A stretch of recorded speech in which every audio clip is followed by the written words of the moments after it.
अजित पवारांनी माजी आमदार आसिफ शेख यांची भेट घेतलेली आहे। आसिफ शेख यांच्या वडिलांच्या निधनानंतर सांत्वनपर भेट घेतली आहे। आसिफ शेख यांनी राष्ट्रवादी एसपीला सोड चिठ्ठी दिल्यानं या भेटीला महत्त्व प्राप्त झाले।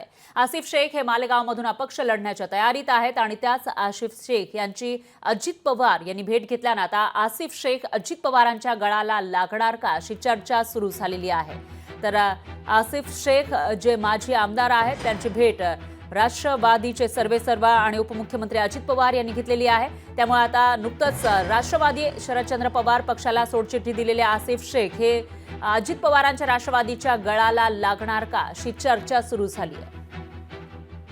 दरम्यान ही सांत्वनपर भेट होती अशी माहिती सुद्धा समोर येते, कारण माजी आमदार आसिफ शेख यांच्या वडिलांचं नुकतंच निधन झालं आहे आणि त्या पार्श्वभूमीवर ही सांत्वनपर भेट अजित पवारांनी घेतल्याचं कळतं। दरम्यान आसिफ शेख यांच्याशी याविषयी बातचीत केली आहे आपल्या प्रतिनिधींनी, बघूयात। महाराष्ट्राचे उपमुख्यमंत्री अजितदादा पवार यांनी आज आसिफ शेख यांच्या घरी सांत्वनापर भेट दिली आणि आज आपल्याबरोबर आसिफ शेख आहे। आपण त्यांच्याकडून जाणून घेऊ नेमके ह्या भेटीच्या मागचं कारण काय। शेख रशीद साहब माजी आमदार, जो उनका निधन हो गया था, तो अजितदादा पवार साहब ने दार पे बैठने घर पे पुरसा देने के लिए नहीं आए थे।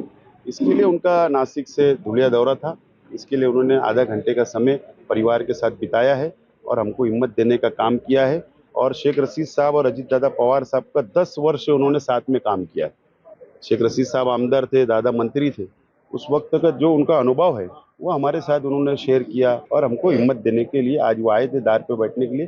कोई भी पॉलिटिकल बात नहीं हुई। सच बात यही है कि परिवार के बीच में ऐसी कोई भी राजकीय चर्चा नहीं हुई है और मैंने मालेगांव शहर की जनता के सामने पत्रकार परिषद लेकर ये स्पष्ट किया हूँ हमारे पदाधिकारी जो हमारे कार्यकर्ताओं के साथ में चर्चा करके कि मैं अपक्ष उम्मीदवार का विधानसभा के इलेक्शन में लड़ने वाला हूँ। नंबर 1।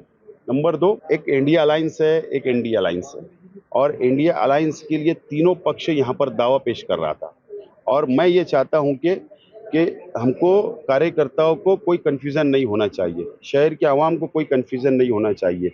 जो अलायंस हो रहा है महागठबंधन के अंदर, कांग्रेस भी सीट मांग रही, समाजवादी भी मांग रही, राष्ट्रवादी भी मांगेगी, तो ये अलायंस सीट शेयरिंग का मामला ये बहुत सेवट तक चले जाएगा। इसके लिए मैं कन्फ्यूज़न नहीं चाहता और मुझे शहर की जनता इस मर्तबा चुन कर देने का पूरा मूड बना ली है। इसके लिए नो कन्फ्यूज़न, बस सीधा इलेक्शन लड़ना है और अपक्ष लड़ना है। ही भेट कुठेतरी सांत्वनापर असली तरी कुठेतरी राजकीय दृष्ट्या या भेटीमागे कारण असू शकते असे बोलले जात आहे। मी विशाल मोरे, लोकशाही न्यूज, मालेगाव। लोकशाही मराठी ऐका, पहा, जागरूक रहा।